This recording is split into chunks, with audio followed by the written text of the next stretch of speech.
It was the dead of night, 3 a.m. February 2nd, 1502.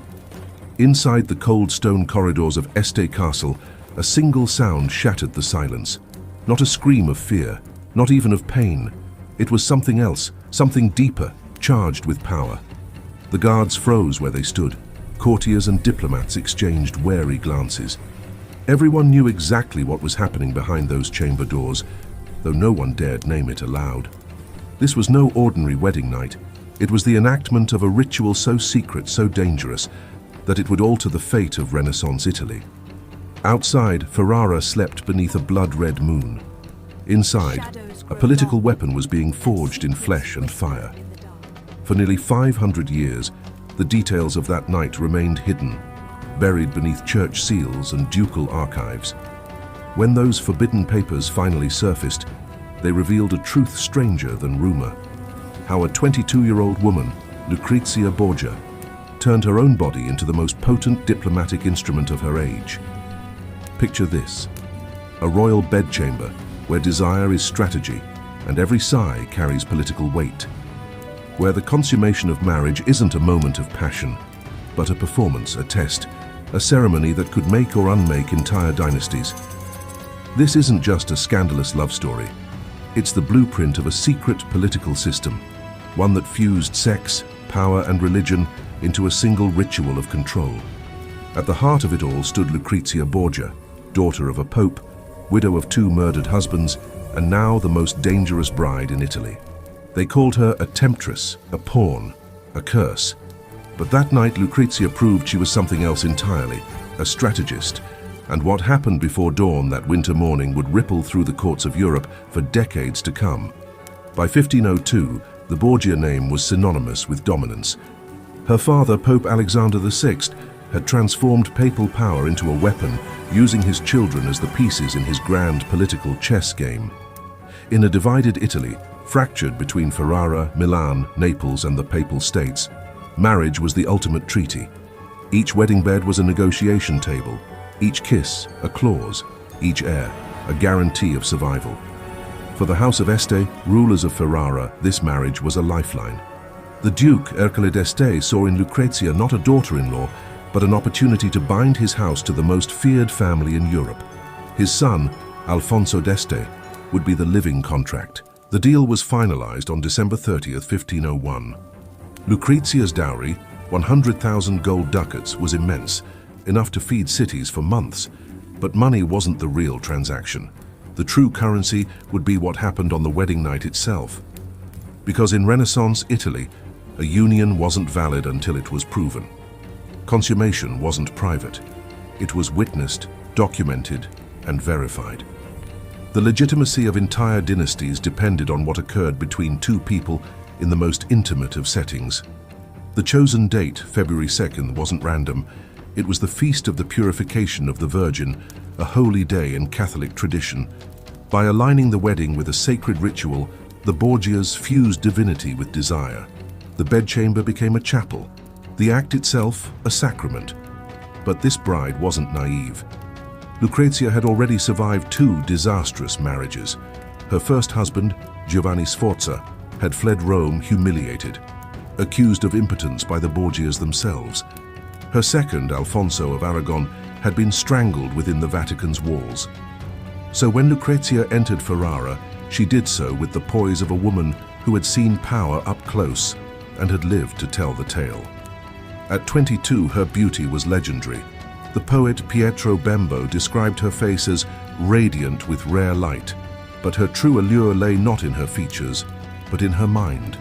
She had learned that in a world ruled by men, her survival depended on turning her body into armor, her charm into strategy. Her new husband, Alfonso d'Este, was her opposite and her equal. A 25-year-old warrior prince, forged in battle and fire. He built his own cannons, played the lute with grace, and carried himself like a man who didn't need to prove his power. It was self-evident. When these 2 met for the first time in early January, in a private meeting arranged before the wedding, something unexpected happened.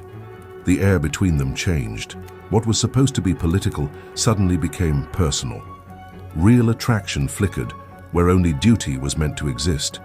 And that spark, dangerous, uncontrollable, would change everything. On February 1st, 1502, the city of Ferrara erupted in celebration. Lucrezia's arrival was a spectacle of wealth and prophecy. Her gown shimmered with French silk. Her necklace glowed with rubies that caught the pale winter sun. Crowds cheered, musicians played, and the streets overflowed with petals. But behind the spectacle, something far more calculated was being prepared. In the palace corridors, the true drama was being staged, not for the people, but for history. Scribes, attendants, and spies took their assigned places. Among them was the personal chancellor of Isabella d'Este, Alfonso's sister and Lucrezia's greatest rival. Isabella had arranged for her spy to record every detail of the night's ritual. Every sound, every gesture, every whisper would be reported. This wasn't voyeurism, it was espionage, a way to turn intimacy into political intelligence. Because in Renaissance Italy, power wasn't just fought on battlefields, it was fought in bedrooms. Inside the ducal chambers, the setting was deliberate, a stage dressed for ceremony. Crimson velvet curtains enclosed the bed like the backdrop of a theatre. Silver candelabra cast flickering shadows across Flemish tapestries depicting war and conquest. The air itself carried the tension of performance. Here, before dawn, two people would decide the fate of two families. When Alfonso entered, both he and Lucrezia knew the stakes. This wasn't about love, it was about legitimacy. Failure was not an option. They also knew they were being watched, not directly but officially. Hidden witnesses were part of the ritual, an ancient safeguard ensuring no one could later claim the marriage hadn't been consummated. In this world, the royal bed was a courtroom, and the act itself, the verdict. Lucrezia understood the danger of that better than anyone. Her first husband's impotence had been weaponized against her, leading to annulment and humiliation. Her second husband's death had taught her what failure in politics and in marriage truly cost. Tonight, she wouldn't be a victim again. She would be a victor. The ritual began. The first act of consummation carried both heat and fear, a mix of genuine passion and political necessity that neither could disguise. For the first time, duty and desire aligned. The second act followed, this one meticulously observed by Isabella d'Este's chancellor, who documented the event as though drafting a treaty. Every gesture became evidence, every sound testimony. It was invasive, it was absurd. But in that time and place, it was law. The third and final consummation sealed the alliance. It wasn't simply two bodies uniting, it was two dynasties fusing into one political organism. By dawn, the ritual was complete. Lucrezia had turned vulnerability into victory. Alfonso had proven his virility and steadiness under pressure, a vital qualification for leadership. The official records, signed and sealed by the Este court, became the legal backbone of the alliance.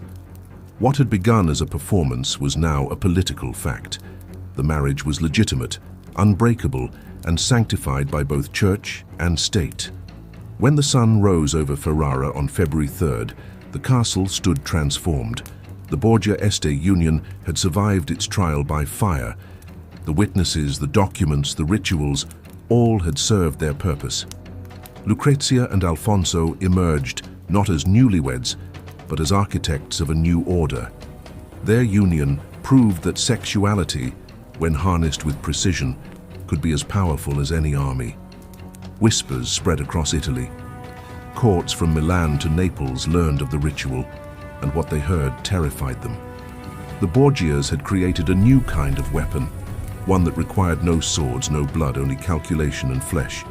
The Ferrara Protocol, as it came to be known in secret correspondence, set a precedent that would echo through Europe for generations. But where there is triumph, envy is never far behind. Isabella d'Este, brilliant, ruthless, and proud, had long ruled the Ferrara court as its star. Now, her brother's new wife threatened to eclipse her completely. To Isabella, Lucrezia's success was intolerable. To see this outsider, this papal daughter, rise so quickly from scandal to power was a humiliation she couldn't forgive. And so, a silent war began. Behind smiles and silks, The two women waged a campaign of wit, rumor, and influence that would shape the destiny of Ferrara for decades. But before that conflict could explode into open rivalry, another storm was already brewing, one that would test Lucrezia's newfound power to its limits. Because what followed the most documented wedding night in Europe would prove that even the most carefully planned rituals cannot control the chaos of desire or the danger of love.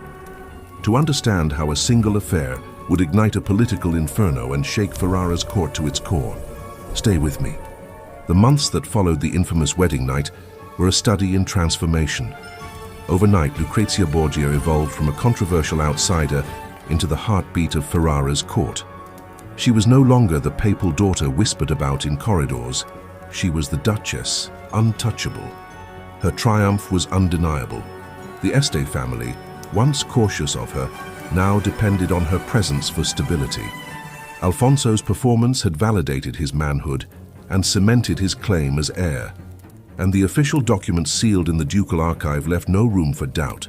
The marriage was real, consummated, and politically binding. But while the alliance fortified the Este dynasty, it also redrew the map of Italy. France, Spain, and the Papal States, all of them recalculated their strategies overnight. The Borgias and Estes had fused into a single formidable bloc. The ripples spread fast. Trade deals shifted. Secret treaties were renegotiated. And in court after court, Lucrezia's name was spoken with a mixture of fascination and fear. Still, behind her dazzling composure, Lucrezia knew better than to trust stability. Power in Renaissance Italy was like candlelight, bright, beautiful, and frighteningly easy to extinguish. That truth came crashing down in September of 1502. After months of celebration, Lucrezia became pregnant. For the Este court, it was a political miracle, proof that the ritual of February 2nd had not just been symbolic, but fruitful. But fate, as always, had other plans. On September 5th, she went into labor. The palace fell silent.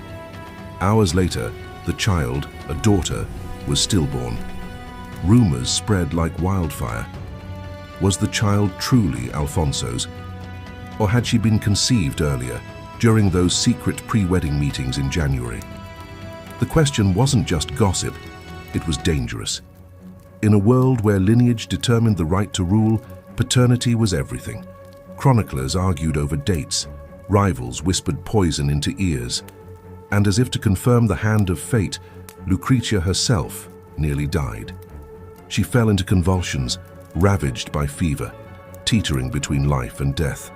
For days, Ferrara held its breath. The Duchess's survival would decide the future of the dynasty. When she finally awoke, pale but alive, the city erupted in prayer and relief. Many claimed her recovery was divine proof of God's favor. Others saw it differently, as a warning that this woman's endurance bordered on supernatural. But the experience changed her. Lucrezia had faced death and survived yet again.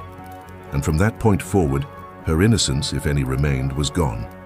She understood now that beauty alone could not protect her, nor could loyalty or even love. Survival in this world demanded something sharper, strategy. And she would soon prove just how dangerous her strategy could become. By 1503, a new name began to appear in her letters. Francesco Gonzaga, the Marquis of Mantua. A charismatic ruler, a man of influence and taste. But there was one small complication. He was married to Isabella d'Este, Lucrezia's sworn rival. The affair began quietly, hidden behind coded messages and diplomatic visits. What started as an exchange of courtesies between two powerful courts turned into something intimate and deeply political. Was it love? Partly. The letters discovered centuries later show warmth, humor, even tenderness. But they also reveal calculation. Lucrezia knew that binding herself to Francesco would give her protection outside Ferrara, leverage she might one day need. She was weaving another web. By choosing Isabella's husband, she struck her enemy at the core, not with a sword, but with a secret. It was vengeance wrapped in velvet, and it worked. Isabella, once the uncontested queen of Italian court culture, found herself humiliated. Her charm, her intellect, her influence, all eclipsed by the woman she'd tried to undermine. Lucrezia had flipped the game entirely. The mistress of manipulation had become the master. But this was more than a private scandal. It was a new form of diplomacy. Lucrezia's relationship with Francesco Gonzaga became the model for what historians now call sexual statecraft, the deliberate use of intimacy as a tool of political survival. Other noblewomen soon followed her example. Marriages were no longer enough. Hidden alliances through lovers and confidants became a form of insurance. In a world where betrayal was routine, affection became a shield. Lucrezia understood this instinctively. Her affair wasn't reckless. It was structured, deliberate, and strategic. Every letter served two purposes, one of passion, one of politics. To Francesco, she was both muse and ally. To Alfonso, she remained the loyal Duchess, mother of his heirs, and the public embodiment of Ferrara's virtue. Few could have managed that balance. Lucrezia did it effortlessly. And yet, beneath her calm surface, she was changing. Grief, power, and secrecy had refined her. The young bride who once trembled before popes and princes had evolved into something far more formidable, a woman who knew the cost of survival and was willing to pay it. By the time her next pregnancies produced healthy children, no one in Italy dared question her legitimacy again. Each birth was a living seal upon the political contract forged that night in February. Each child silenced critics and deepened her influence. Lucrezia had become indispensable. Not even her enemies could deny it. And Isabella d'Este? She withdrew, nursing her resentment behind the walls of Mantua, reduced to the role of spectator in a game she once controlled. Lucrezia had won, not through cruelty but through endurance, intelligence, and the art of quiet domination. But her story didn't end in the victory of Ferrara's bedchamber or the whispers of Mantua's court. It went deeper, into the heart of a world that turned desire into law and law into survival. Because Lucrezia Borgia wasn't an exception. She was the rule no one dared to name, and her story was only one thread in a much larger tapestry of power. If you strip away the poetry of Renaissance marriage, the ballads, the gowns, the gilded portraits, what remains is startlingly mechanical. Love was never the point. Survival was. Every union among Europe's elite was a transaction, every wedding a treaty, and every night of consummation, a legal document written in sweat and silence. The ritual of witnessed intimacy that Lucrezia and Alfonso perfected didn't fade with time. It spread. From the Italian city-states to the courts of France, Spain, and England, aristocrats began to adopt their method. Marriage became a kind of political theater. The audience might be hidden, but the performance was real, and the stakes were everything. Records from royal archives show that by the mid-16th century, documented consummation had become standard practice among Europe's highest families. There were scribes, notaries, even medical examiners, all sworn to secrecy, who confirmed that alliances had been physically sealed. It was, in essence, the Borgia Este blueprint exported across an entire continent. But the real legacy was psychological. Lucrezia's transformation from pawn to player showed that power didn't belong solely to kings and popes. Women, the very figures dismissed as decorative, had found a way to weaponize what the system demanded of them, and they did it with terrifying precision. Catherine de' Medici, for instance, built a network of courtesans known as the Flying Squadron, women trained in seduction and politics, deployed to manipulate France's most powerful men. Anne Boleyn turned erotic intrigue into a movement that split an entire religion in two. Isabella of Castile, the Iron Queen of Spain, orchestrated her own consummation ceremony so carefully that 5 chancellors were assigned to verify it. To the outside world, these were acts of love. In truth, they were statecraft. What Lucrezia began in Ferrara wasn't just a night of passion. It was a doctrine, one that said the body itself could be a kingdom. By the time of her death in 1519, Lucrezia Borgia had long outgrown the scandal that once defined her. She had become a patron of art, a diplomat, a ruler in all but name. Her husband trusted her with governance. Her people adored her grace. Yet beneath the surface, the same strategic fire burned. She had learned that to survive in a world built by men, she didn't need to fight like one. She only needed to master the rules, and then bend them until they broke. Centuries later, historians still argue, was she a sinner, a saint, or simply a survivor? Maybe she was all three. Because Lucrezia's real legacy isn't in the rumors or portraits. It's in the invisible architecture of power she helped design, a system where seduction was a shield, passion a tool, and love a weapon. In the end, that February night in 1502 wasn't just about two people behind closed doors. It was about an entire civilization redefining what it meant to rule. The rituals that began in those crimson-draped chambers would ripple outward, shaping politics, religion, and gender for centuries. Behind every treaty, behind every alliance, there was always another story, hidden, intimate, and dangerously human. Lucrezia's story reminds us that history's grandest empires weren't only built with swords and ink, but also with whispers, glances, and carefully calculated desire. And if the walls of Este Castle could speak, they would tell us this: that power, in its purest form, is never just written in law or blood. Sometimes, it's written on the skin. So the next time you hear the name Lucrezia Borgia, don't think of scandal, think of strategy. Because in a world where passion could shape politics, she wasn't merely a duchess, she was a dynasty, in human form.